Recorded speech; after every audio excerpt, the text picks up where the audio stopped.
E aí pessoal, tudo bom? Hoje a gente vai falar um pouquinho sobre cálculo. Bom, como eu disse no vídeo de apresentação, eu vou sempre usar alguma referência para falar sobre um assunto qualquer que eu venha trazer aqui nos vídeos. Hoje, como a gente está falando de cálculo 1, eu vou apresentar para vocês esse livro aqui, provavelmente alguns de vocês já conheçam, é Cálculo 1, do James Stewart. Esse livro foi o que eu usei na minha graduação.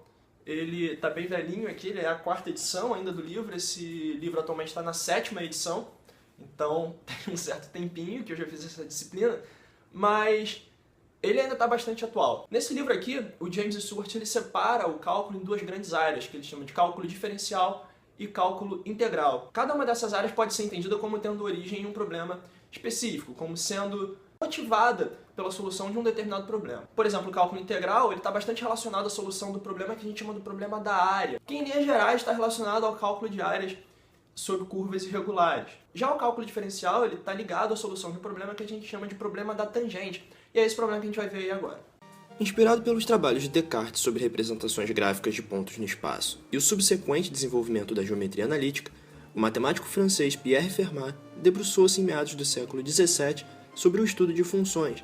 Mais especificamente, ele queria desenvolver uma maneira de determinar quando uma função estaria em seu ponto de máximo ou mínimo, sem que para isso precisasse visualizá-la graficamente. Analisando o gráfico de diversas funções contendo máximos e mínimos, Fermat observou que nesses pontos, também chamados de pontos críticos, era sempre possível traçar uma reta ao mesmo tempo tangente à função e paralela ao eixo das abscissas, mais conhecido como eixo x em um plano xy. Uma das maneiras de caracterizar uma reta representada em um plano cartesiano de eixo xy é definindo o ângulo que essa reta faz com um dos eixos do sistema de coordenadas, por convenção, o eixo x. Esse ângulo, chamado de ângulo de inclinação, é usado então para definir o que chamamos de inclinação da reta. Então, por definição, uma reta paralela ao eixo x deve possuir uma inclinação nula. Unindo sua observação sobre os pontos máximo e mínimo de funções com seu conhecimento sobre a representação de retas em planos cartesianos, Fermat foi capaz de apresentar uma maneira sistemática de determinar se um dado ponto de uma curva representaria um ponto crítico ou não. Acontece que para que se obtenha a inclinação de uma reta, é necessário que sejam conhecidos no mínimo 2 pontos sobre ela, e é aí que surge o problema. Apenas um ponto é conhecido, aquele ponto sobre a curva tangenciado pela reta. Esse problema, que de certa maneira deu origem ao que conhecemos hoje como cálculo diferencial, é chamado de problema da tangente. Esse problema permaneceu em aberto durante um bom tempo, até que na segunda metade do século XVII, o matemático inglês Isaac Barrow, professor de um xará bastante famoso, teve uma ideia simples, porém genial. Ele sugeriu que a inclinação de uma reta tangente a uma curva em um dado ponto P poderia ser aproximada pela inclinação de um segmento de reta unindo P a um outro ponto Q sobre a curva e próximo a P. E ele foi além, observando que quanto mais próximos fossem os pontos P e Q, mais próxima a inclinação do segmento de reta unindo esses pontos seria da inclinação da reta tangente. Essa observação levou Barrow ao conceito que conhecemos hoje como limite.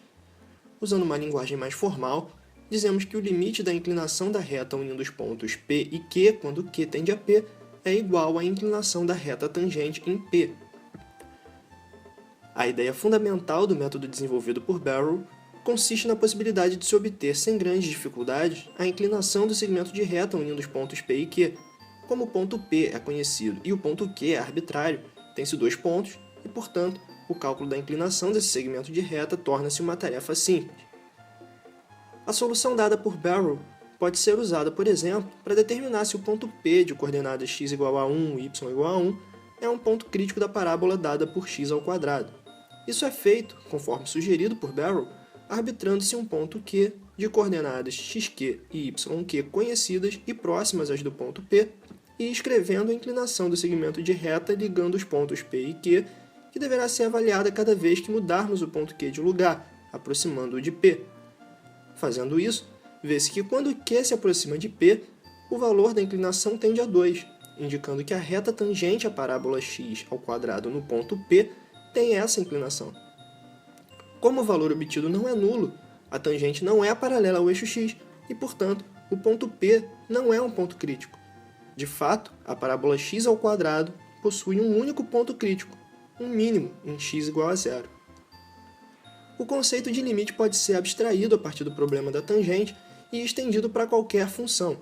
Por definição, o limite de uma função qualquer quando x tende a um dado valor a é igual a um valor L se pudermos tornar os valores dessa função tão próximos de L quanto quisermos, tornando x suficientemente próximo de a, mas não igual a a. Como uma função pode ser usada para representar um mundo de coisas diferentes, é natural que o conceito de limite tenha se difundido pelas mais diversas áreas da ciência, encontrando inúmeras aplicações. Mas esse assunto já é para um outro papo. Hoje, já chegamos no limite. Bom, pessoal, então hoje a gente viu aí a origem do cálculo diferencial em termos do problema da tangente, como é que ele surgiu, como é que esse problema foi formulado, como é que ele foi resolvido, e a partir da solução desse problema, como surgiu um dos principais conceitos do cálculo, que é o limite, o conceito de limite. Então, mais pra frente a gente vai ver as consequências que a definição desse conceito de limite trazem e as definições que surgem a partir desse conceito, como, por exemplo, as derivadas e as integrais. A gente vai ver também algumas aplicações que esses conceitos têm, algumas aplicações que são extremamente importantes para as áreas de engenharia e de ciências de maneira geral, e como a gente pode usar esses conceitos para entender determinados fenômenos. Mas esse é assunto mais pra frente. Por enquanto, se você gostou do vídeo, você dá um curtir aqui embaixo, compartilha, você pode comentar também se você não entendeu alguma coisa, pode deixar alguma dúvida para a gente discutir aqui embaixo. Qualquer tipo de participação, desde que com educação, é bastante bem-vindo, certo? Então espero vocês para a próxima, um abraço.